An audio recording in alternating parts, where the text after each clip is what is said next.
Hi, everyone. Thank you for joining me. America is under attack.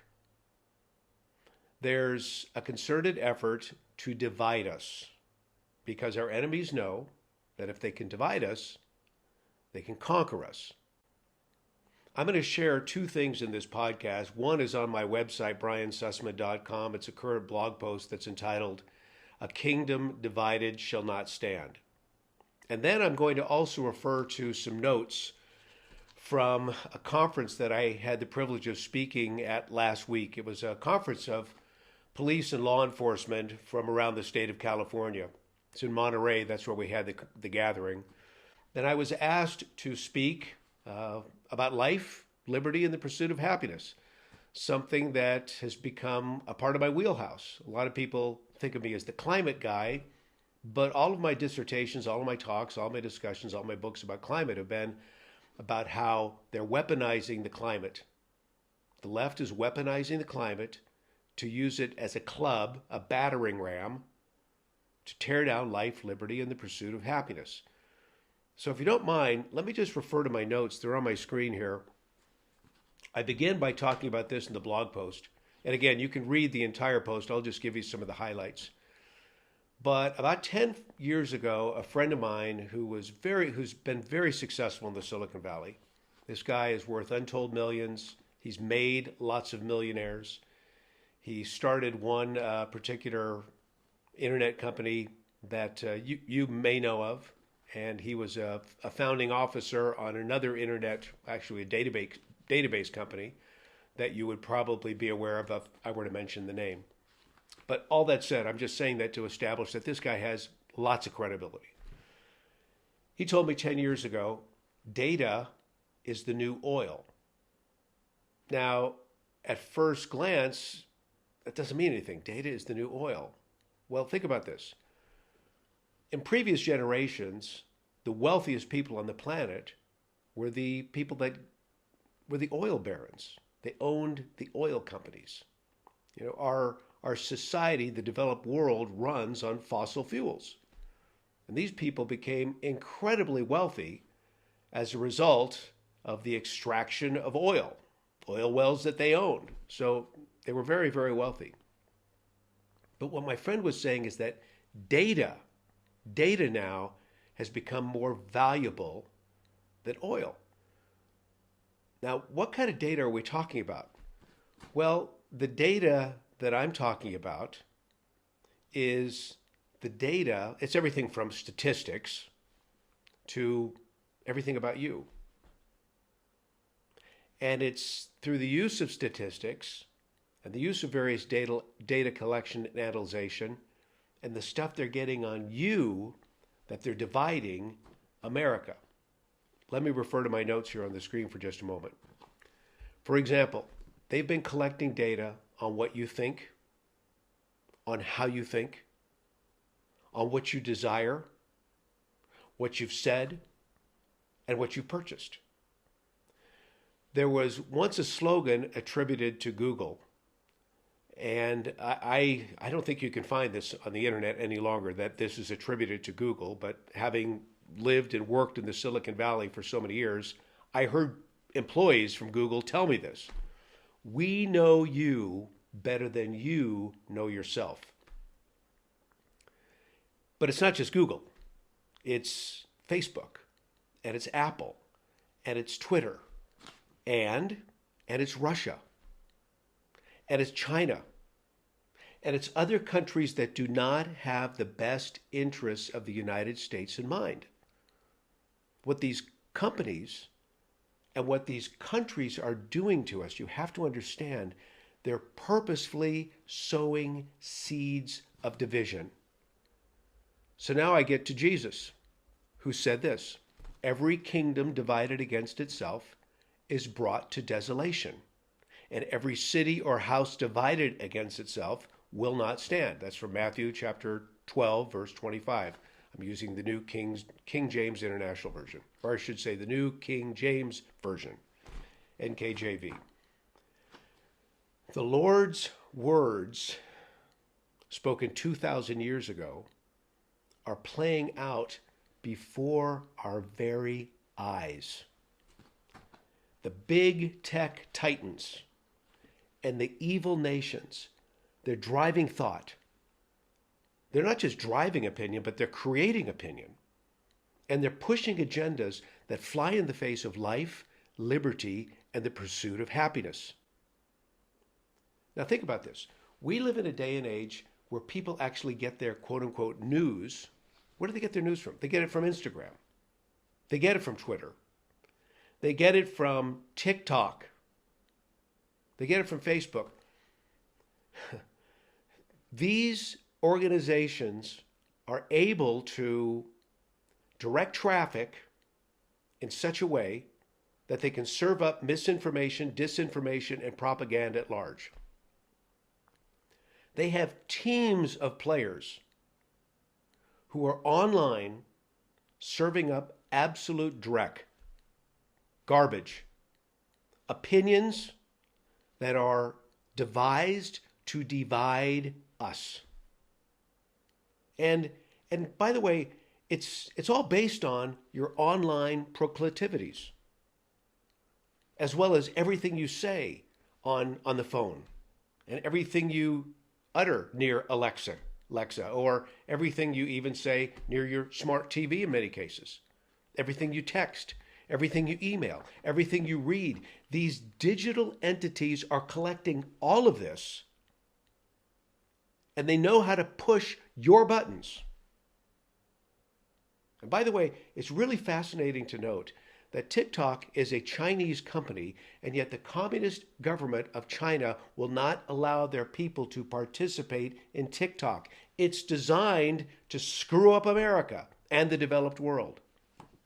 Now, I'm going to prove my point. Think about this. Think about the overwhelming division that's been sewn into the fabric of America in just the last few years. Let's begin with Donald Trump. For years, this guy was a well-liked celebrity. You could even say beloved.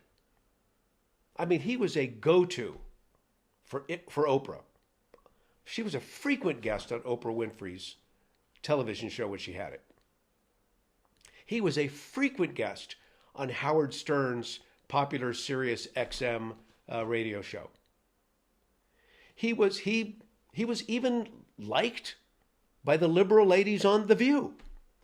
And suddenly he descends from that escalator in the Trump Tower and he's hated. Just like that, he's hated. You know, when he was on Oprah's show and when he was on Stern's show and when he was on The View, they would just almost drooling, they would say, "Donald, are you going to run for president?" He runs, and what happens? Do you realize, well, I know you realize this. Families have been divided, torn asunder, relationships ruined because of who you voted for in the last election. If you voted for Trump, I don't want to be a friend with you anymore. You're not my father any longer. I disassociate myself from you. I've heard these stories. Maybe you've experienced them for yourself. Let me give you another example. The same type of division occurred over a virus and vaccinations. Families split in half.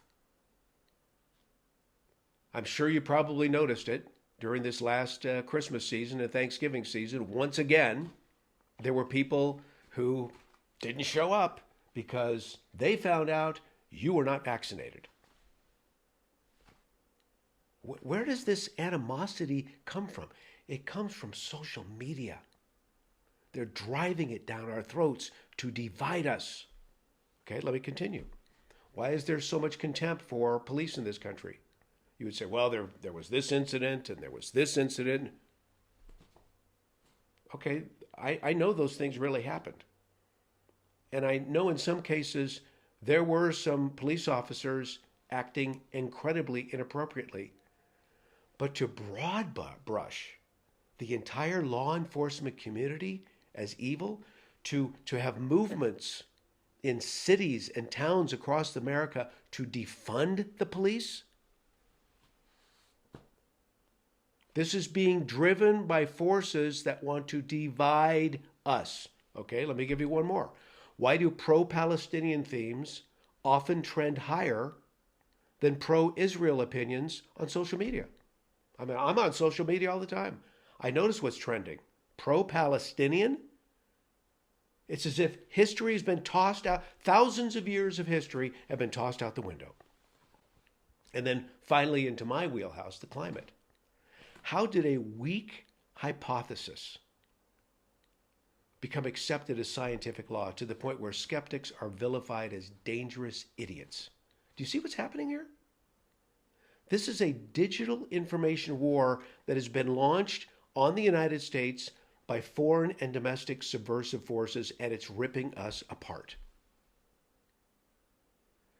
Now, let me go to my notes from my speech in Monterey last week. I'm not going to go into all of it for you, but I'll give you some of the highlights. I started out my speech. Again, these are police officers who understand this division. They're experiencing it every day. It's getting very, very difficult to recruit officers in many locations around the country. Police are seeing budget cuts like you can't imagine. They get a bad rap. It's a terrible working environment. It's not great for community relations, and it's not great for our safety as well. There was a situation recently. A friend of mine owns a public gathering place. And this public gathering place, a bunch of restaurants. It's kind of like a giant outdoor food court. And a pro-Palestinian demonstration came on the property and decided to stir things up. And they had a protest right there on private property. A public gathering place on private property. But it's private property. You just can't barge in. You can come if you want to eat. You can come if you want to drink. You can come if you want to sit down and enjoy. But you can't just barge in and hold a protest. So my friend's manager called up the local police and said, we've got a disturbance here. They're driving out our customers. They've decided to have a big protest on our property. It's private property. And the police backed down. The police said, we don't want to escalate the situation. We're just gonna stand off on this one. Police are there to protect our life, our liberty, and our pursuit of happiness, which is property rights. And the police decided to stand down. Why? Because there's so much animosity against the police force, they thought this could actually work in their disfavor. It's the day and age in which we live. And I want to do something to support the police. I'm all for the police. They've been there when I needed them. And I wanted to return the favor by being there when they asked me to participate in this conference. So I started out with something. I hope you'll stay with me here. This is from Northwestern University's law school. I read this to the police. Improving the law enforcement image is a matter which, despite its Madison Avenue overtones, is a basic and vital concern in our nation today. The improvement of the law enforcement image is not solely a police responsibility. It is not primarily the district attorney's concern. It is not only the obligation of the courts, it is basically the obligation of the citizens of the community, collectively and individually. The public too often fails to realize that they must play a part in law enforcement. Their role must be active rather than passive, constructive rather than irresponsibly critical, cooperative rather than negative. What we are experiencing more and more is the negative and uncooperative attitudes of segments of our population who ignore their responsibility and the vital stake they have in improving and supporting the forces of law and order. Let me just wrap this up.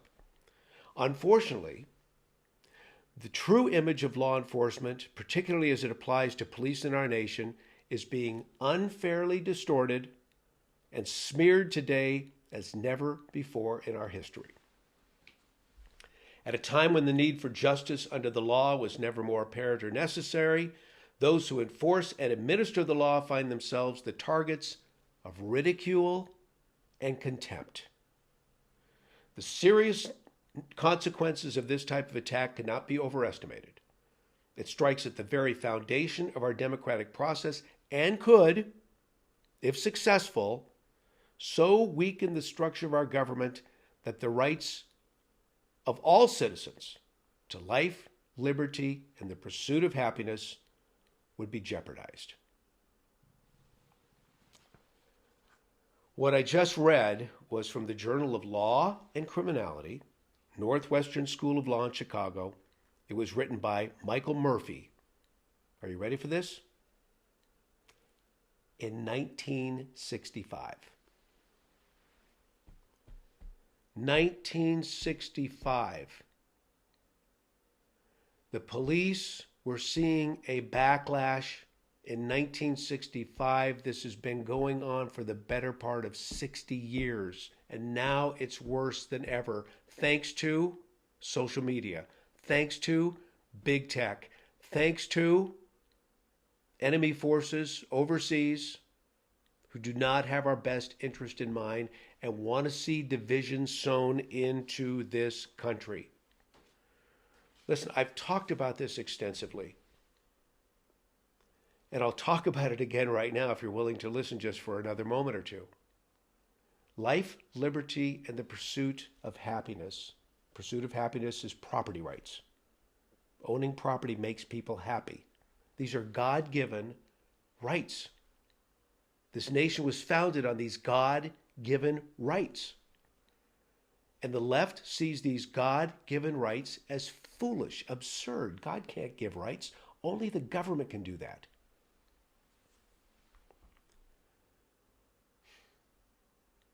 And then we have something called natural law. Everyone knows in his or her heart the difference between right and wrong, truth and a lie, good and evil. But some people choose to lie anyway.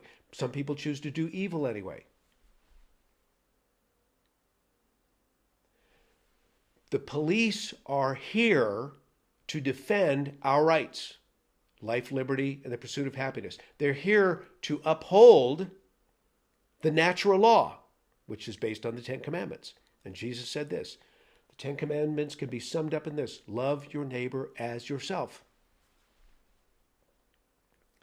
So we're at a place in time in history where the very police who are there to uphold the law and protect us, including our property, can't do their job. They're asked to stand down.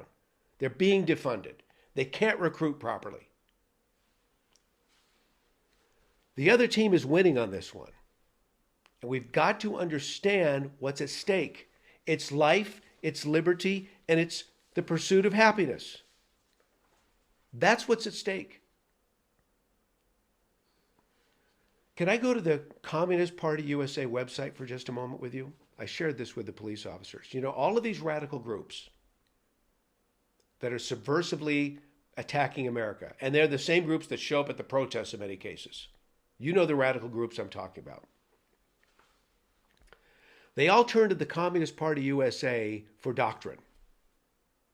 The Communist Party USA is not some little offshoot group. They are a well-organized machine that cranks out doctrine. And here's what they say about defunding the police. Listen to this. We demand the implementation of directly elected civilian control boards that have full and unconditional power to determine the final authority over police policy, oversight policy, budget, full authority on disciplinary measures and legal recourse, including subpoena power and the convening of grand juries, hiring and firing over the police chief or superintendent, all officers on the force, the head of any existing oversight or review boards and offices and its members, full access to all investigations,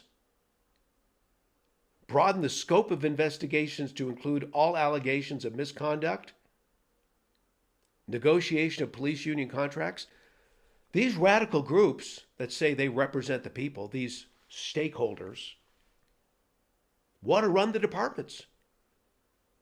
How do you think all these incredibly radical, progressive, socialist, communist DAs are getting elected in big cities around the country? With money that's from groups like Soros and others who seek to change the law. They want to get rid of the police. They want to sow seeds of corruption, discouragement, chaos. And they're doing a darn good job of it. And that's why we need to press in and be firm and be strong in these matters and become equipped to really what's going on. We need to be members of the church of what's happening right now. I'm sorry I'm fired up about this. I will talk a lot about this in my upcoming book, Climate Cult. How exposing and defeating their war on life, liberty, and property. The book will be available for pre-order at the end of February, and I'll let you know more about that. But I'll tell you what's going on just in the world of climate. It has nothing to do with climate. It has everything to do with pushing this agenda to destroy life, liberty, and the pursuit of happiness any way they possibly can. That's what they want to do. And they want to reinvent the world as we know it with a new economy, a new form of social justice, a new form of social equity, which in fact will reward some and punish others.